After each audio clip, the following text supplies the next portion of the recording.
Good evening, everyone, and welcome to another edition of Meet the Musicians in Your Neighborhood.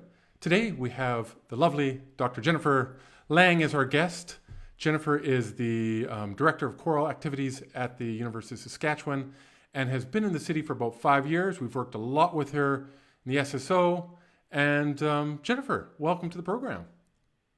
Thanks, Eric. Thanks for having me. Yeah, how are you doing?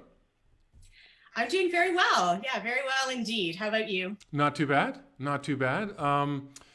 The classes have been over for a few weeks now, but how's life at the university going? It's really it's still moving forward. That's for sure. In music education, we had 3 weeks of doing student placements that would have been in school, Okay. but obviously the our music education students weren't. So we just finished 3 weeks of facilitating remote learning that way, which was a really fun challenge.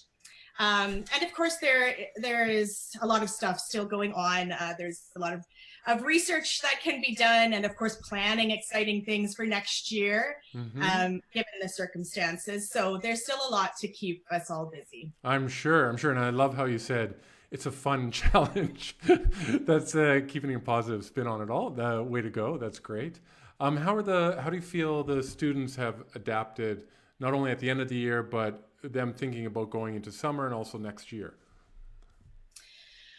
Well, I think they're very versatile and they are adaptable. I think everybody has had to adapt in some way, and I do hope that they are all well. It was a little bit of a shock to end the way that we ended, and I know that there are some concerns about summer employment Mm-hmm.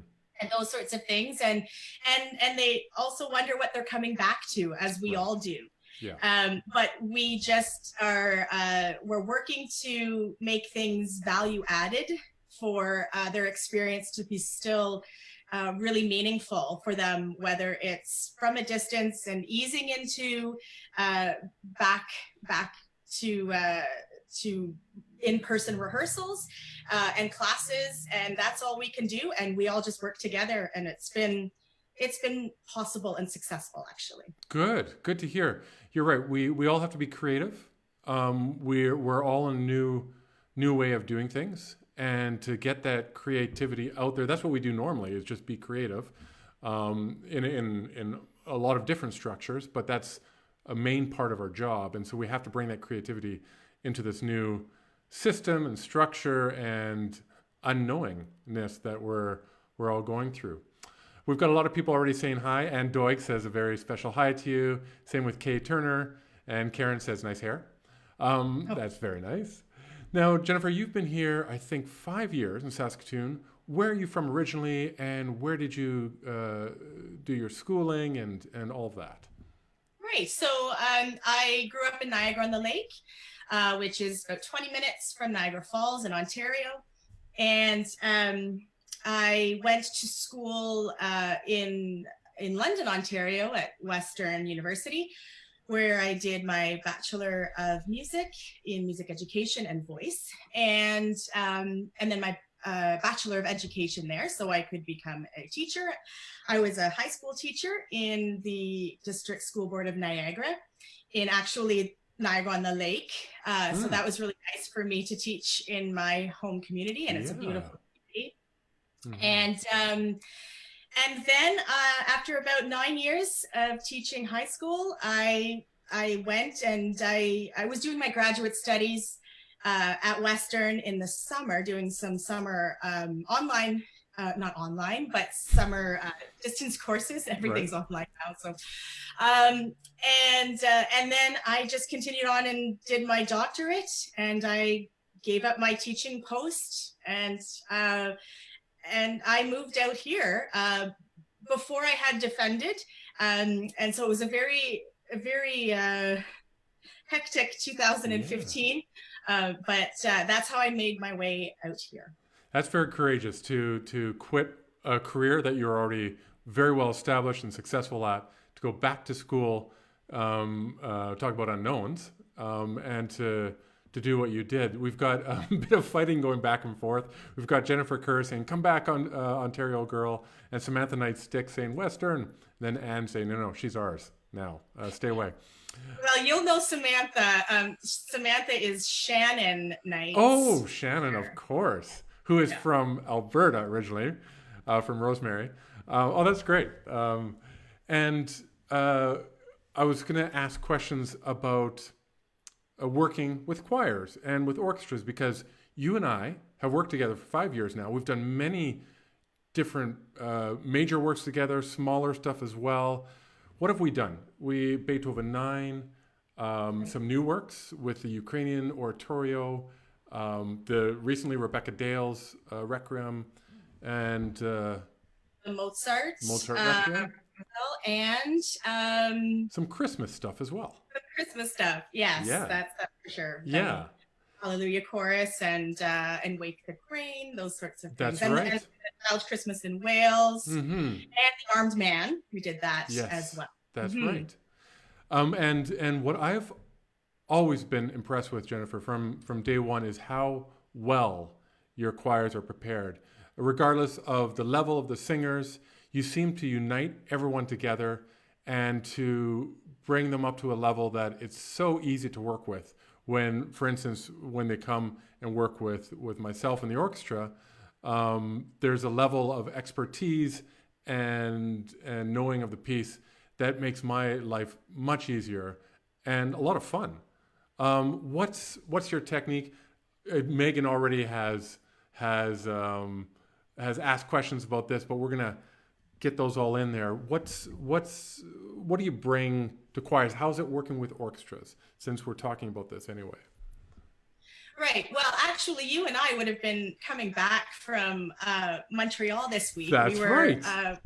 We were accepted at Choral Canada, their national conference for choral conductors, called Podium in Montreal, and we were going to do a collaborative panel about the art of collaboration with choirs and orchestras. So yes, well, I know I love working with you in the SSO, and I know the singers do as well, and it's a highlight of our year. So we really like to get started on things early. As you know, this year it was a little more of a challenge just because we didn't get the music right away, but it was such beautiful music that we just delved into it in our retreats as soon as we could. Mm-hmm. The Greystone Singers, which I mainly conduct at the university, and I also conduct Aurora Voce, which is a new Greystone Singers alumni choir. They're really, really diligent singers, and they work really hard. And so basically we really just want to get an early jump on the music, and always start singing musical ideas as soon as we can, rather than just notes, rhythms, that sort of thing. Right. Of course, there's always the technical stuff that we need to work on, but as soon as we get singing into the ideas and the meaning of the phrases and the texts, it seems to come together a lot easier. And I will say that it is easier to put it together when we usually have two choirs that do the big choral works, and in some situations I've been the conductor of one choir but not the other, and so that adds another dimension on it, because then there's kind of three conductors that we're trying to get the same the same technical details done, like when are we going to have our breath marks and pronunciation and those sorts of things. Mm-hmm. So it has a little more complexity to it, but the more we can kind of then refine the stuff, and then when it comes to you and you come to work with them, you just kind of put the nuance on the overall aesthetic of the choir, because you know too how your orchestra is going to sound, and so you're just a master at putting the two together. So it's such a highlight for us. Well, and I love how you say you dive into the ideas and the orchestra.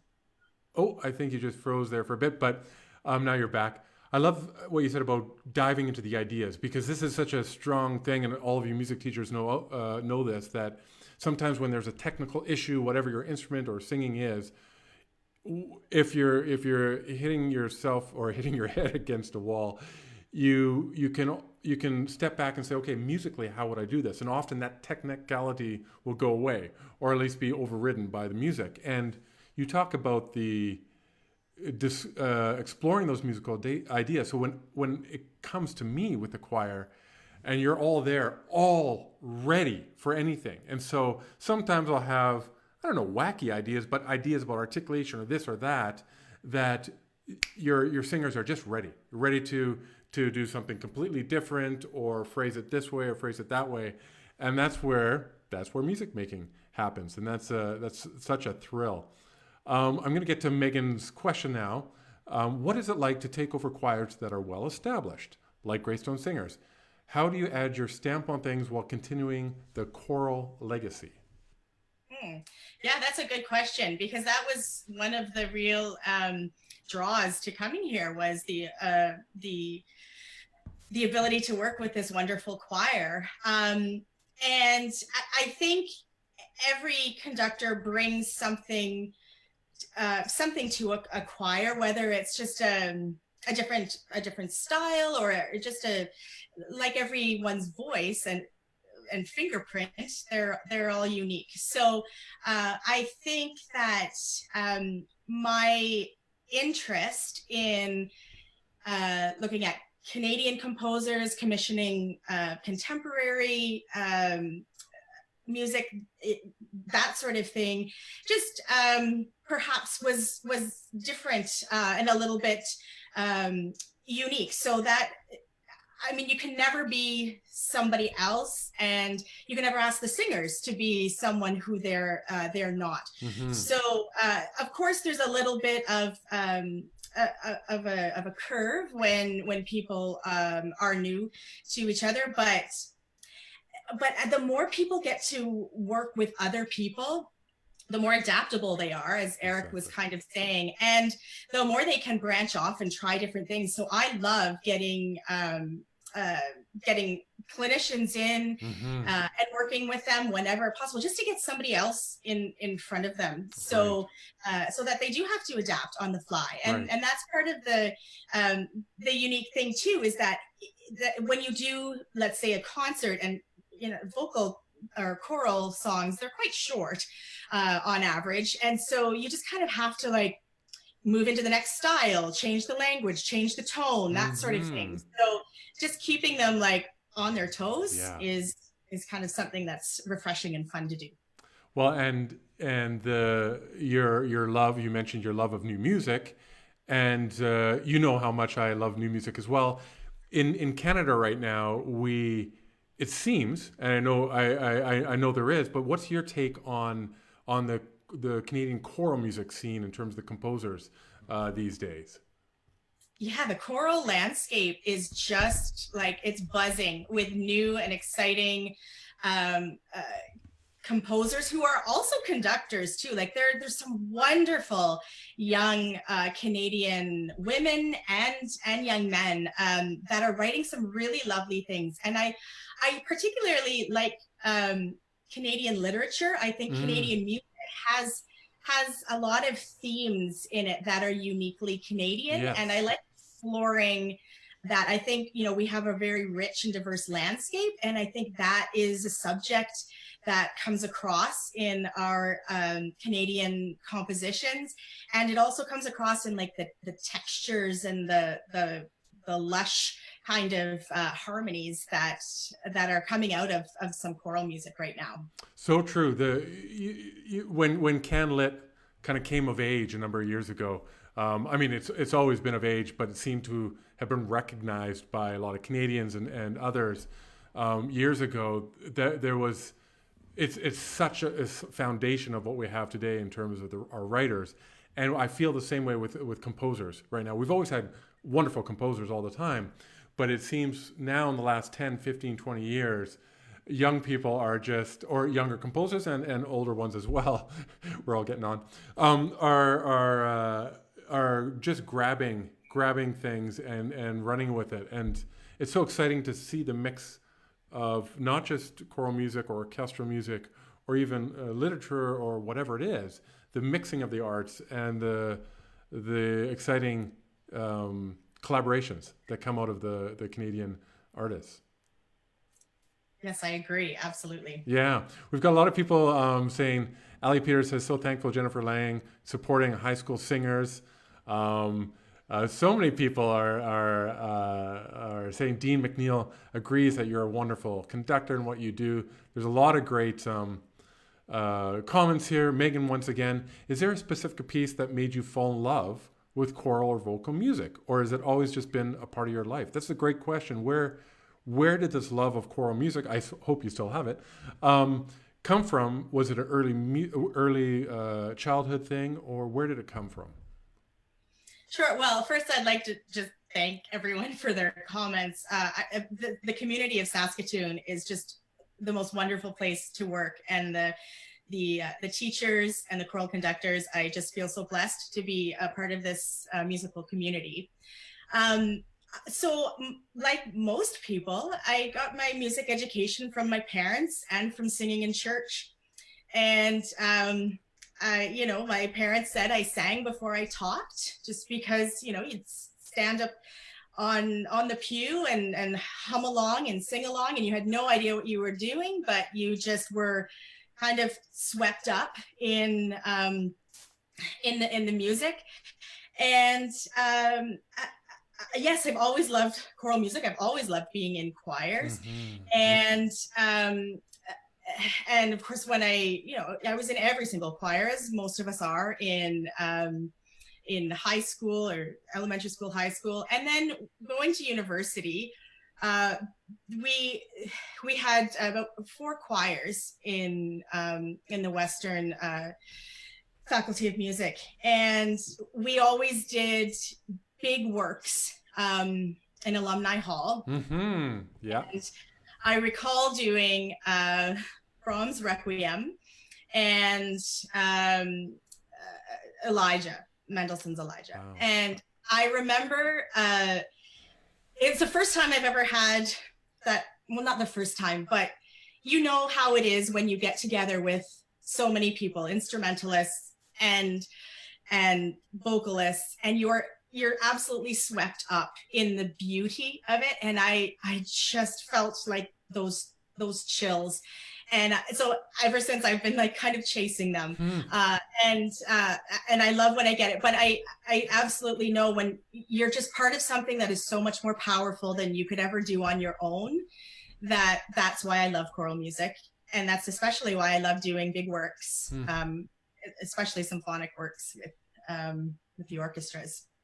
You're so right. There's something incredible, especially when you're younger and you haven't done it a lot, where all of those musicians come together, players, conductor, choir members. And I laughed when you said Alumni Hall, because I did my undergrad at Western, and we did play concerts in Alumni Hall, and massive ones. And it was that experience of, over 200 or 300 people on stage, and choir. There's something special about that. I grew up singing in choirs as well, and the researchers have mentioned the vibrations, good for the immune system, and different reasons for this congregation or this way we feel when we're in choirs. And of course, there's a lot of other reasons, but there is something special about sharing that vocally. It's true with an orchestra as well, but in choirs, because we're actually making the sound from our bodies, there's that, I'm going to say it again, vibration somehow within the choir, isn't there? Yes, there is. There's a lot of robust research about it, which is something that I'm interested in researching as well. But it is this idea of flow and synchrony, and that we're all connected, and that's where the power of it comes in. So that's really exciting to be part of that, and know that you're appreciated. Your individual voice is important, but it's the collective that's Right. really powerful.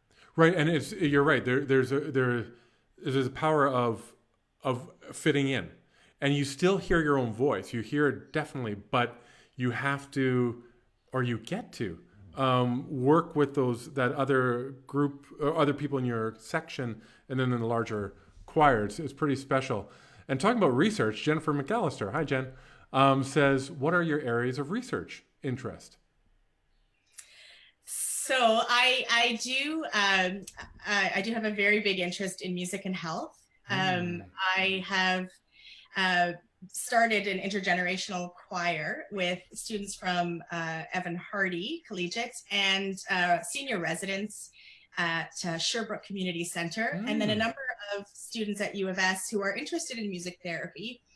And so I organize and I'm starting, although we were halfway through rehearsals and then COVID-19 happened to cut it short, but I am interested in looking at the intergenerational, the mutual benefits of singing collectively through generations. And I also look at agency and engagement across the lifespan. So what keeps people engaged in music making when they don't necessarily have to. So the idea of lifelong musicking is really important.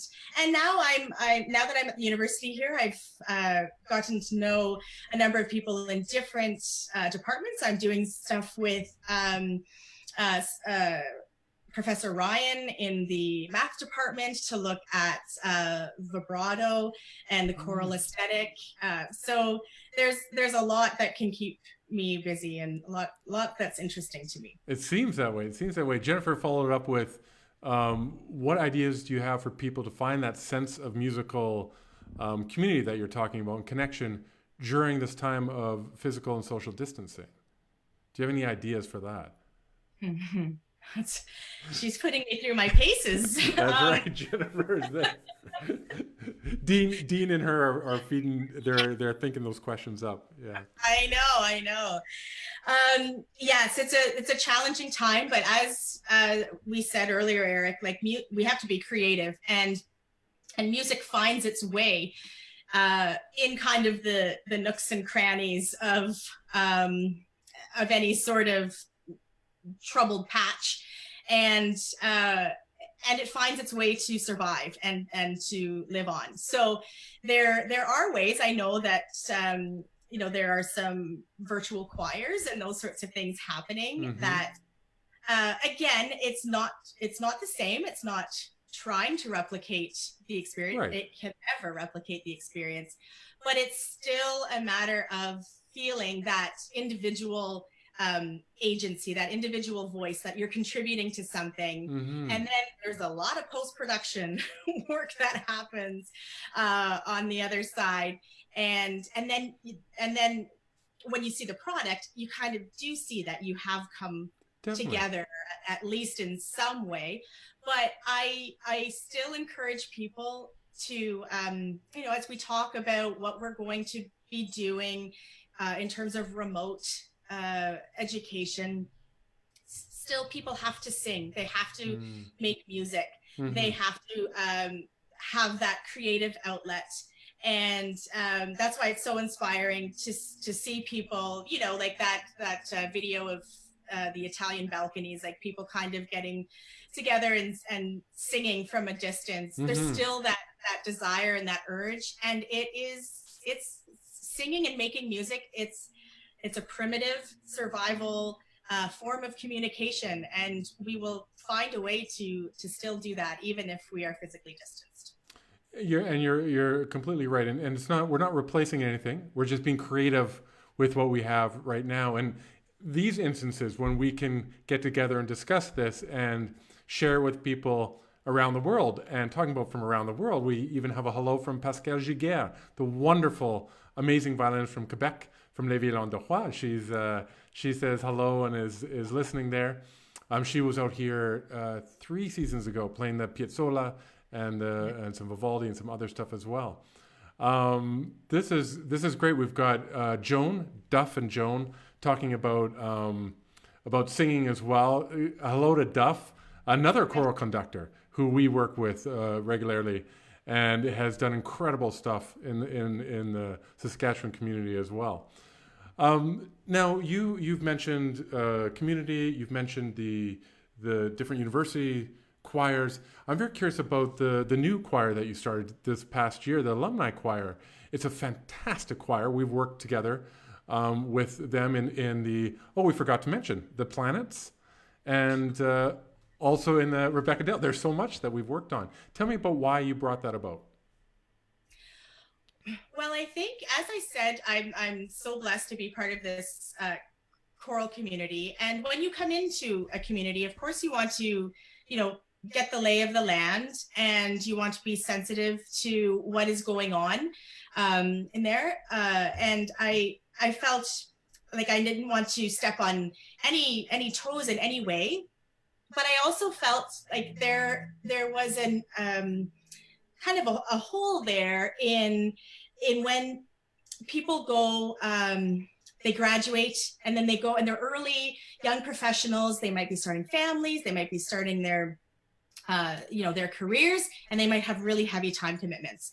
So I thought about doing some sort of like project choir where it really works on their schedule to commit to performances. And so I have a roster of about 35 singers. And so if a performance opportunity becomes available, I put it out there, see who can participate, and then we set up the rehearsal schedule like that. And they have to come with their music well learned. And because they're graduates of the Greystone Singers, they know what hard work is. Mm-hmm. They do put in their time, and they're a fabulous group to work with as well.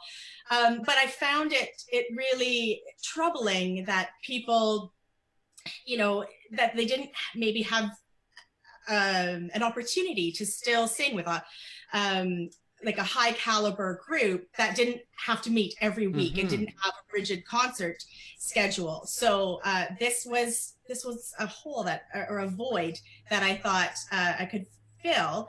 And it's from it includes singers from like all over Saskatchewan, which is great, because there are a lot of rural communities that might not have the opportunity to to sing with the SSO. So this gets them to come back and be able to do wonderful performances like this. What a great idea. It's like a kind of a collection of singers ready for any project. So you have a project choir in a way. And you can tell that they're, first of all, of course, very well prepared, but also very enthusiastic, because they're not doing it.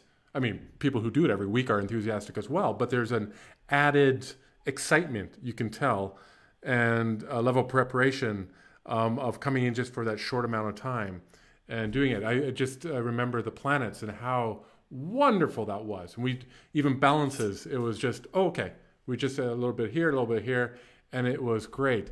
And they also were there for the Rebecca Dale concert. And Karen wants to know, this was the last SSO concert before COVID-19, a week before. We basically, everything was shut down. Was that an enjoyable concert? She asks. And what about it? It was incredible. Of course, the cherry on top of it all was Rebecca Dale being there. But the fact that it was a North American premiere, and it was something that I hadn't heard before. Mm-hmm. Like many of Armed Man, the Mozart's Requiem, I've heard it and sung them before. I should hope I've heard them. So this was new, and so this created some challenges in how to approach things. There weren't many recordings of this at all. So how do we go about preparing for and approaching the music? And I just fell in love with it right away. It definitely was a highlight, and we couldn't have imagined on the stage at that time that in a week after that No. basically everything would be shutting down. So it was an incredible way to end our year. Like if that was how it had to end for us at the university, it was a wonderful way for us to a wonderful memory to here for sure. And the way it ended, the piece is just the choir, and you sang it beautifully, and she did such a wonderful job of bringing the whole work to an end. And like you said, it was very special to have her there, and to kind of wrap up the year in that way. Even though we didn't know, and it's almost crazy to think that 1 week before, Canada shut down, that she was on a plane from England to come here. So that was pretty incredible. Well, and the final words of it, even though that it's a requiem for her mother, but the emotion of that and the message of it was, so sing as well. So keep singing. And I think that is exactly what we're trying to promote and encourage everybody to still do in this time. Exactly. To keep singing, keep making music. Exactly. And Doig just said it as well, ending on a requiem with a hope of resurrection. Exactly. That was really special. Before we wrap up, just a couple more things. Joan, or maybe Duff, wants to say, Eric, do you have a favorite choral work or choral orchestral work? Oh boy. No, there's so many. I mean, I know it's cliche, of course, but the one that you're doing at that moment is really it. It happened with Rebecca Dale, even though, of course, no one had ever done it before, or at least here. The Mozart Requiem was, of course, very special. The Fourier Requiem, all of those, the Baroque masterpieces, the Passions of Bach, all of that. Wonderful, wonderful stuff. And before we end, I've got something that is, I think, special to you here. I'm not sure if you recognize this, Jennifer. Yes, I Can you tell me about this and your special connection to it? Well, I had never heard of this card game called Dutch Blitz. And I had the, I shouldn't say the misfortune, it wasn't. It was a great opportunity to get together with Eric and Karen, and in the time when we could get together. And Eric taught me this game, well, Karen did as well, about Dutch Blitz. And I'll just say, like, it can get pretty intense. And I think you're actually sitting in the chair that I was sitting in. That's right. When I nearly lost some fingers in your quick moves of Dutch Blitz.